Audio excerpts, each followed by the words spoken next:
সিরাজগঞ্জের বেলকুচিতে আন্তর্জাতিক মানবাধিকার দিবস উপলক্ষে মানববন্ধন করেছে বেলকুচি উপজেলা ছাত্রদল, পৌর ও কলেজ ছাত্রদল।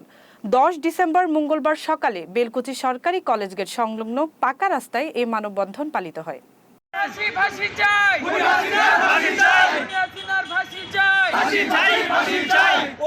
মানববন্ধনে গুমের শিকার ছাত্রদলের সকল নেতাকর্মী ও নাগরিকের মুক্তির দাবি জানানো হয়। সেই সাথে বিএনপির নেতাকর্মীদের উপর আওয়ামী লীগ ও আইন শৃঙ্খলা রক্ষাকারী বাহিনীর নির্মম নির্যাতনের প্রতিবাদ ও জড়িতদেরও বিচার দাবি করেন বক্তারা। অনতিবিলম্বে জড়িতদের গ্রেপ্তার করা না হলে ছাত্রদলের পক্ষ থেকে ব্যবস্থা নেওয়া হবে বলেও হুঁশিয়ারি দেন বক্তারা।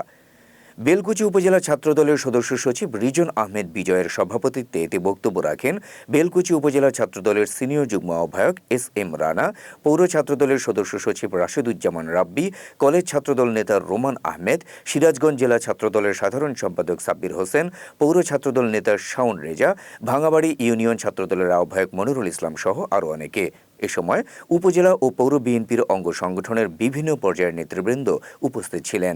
আজ 10 ডিসেম্বর গুম খুন হত্যা ও মানবাধিকার দিবস উপলক্ষে আমি বলতে চাই, এই ফ্যাসিস্ট সরকার দীর্ঘ 17 বছর অন্যায়ভাবে আমার ছাত্রদলের নেতাকর্মীকে গুম খুন হত্যা ও মামলা দিয়ে দমিয়ে রাখার চেষ্টা করেছে, কিন্তু ছাত্রদল দমিয়ে থাকার দল না, অধিকার আদায়ের পক্ষে কাজ করে ছাত্রদল।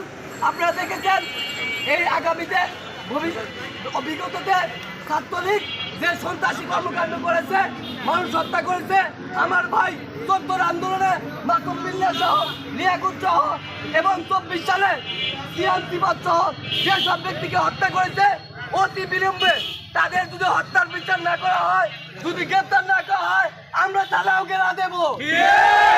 এই থানা এরপর থানার মতো হয়ে যাবে যদি বেলকুচিতে এখনো যারা ছাত্রলীগ, আওয়ামী লীগ, যুবলীগ ওপেন ঘোরাফেরা করে, তাদের যদি বিচার না করা হয়, তাদের যদি গ্রেপ্তার না করা হয়। তাই আমি প্রশাসন ভাইদেরকে দৃষ্টি আকর্ষণ করে বলছি, আপনারা অতি দ্রুত যেসব মামলা হয়েছে সেই সব মামলার আসামিদের গ্রেপ্তার করুন। আমার ছাত্রদল নিজের হাতে আইন তুলে নিতে বাধ্য হবে।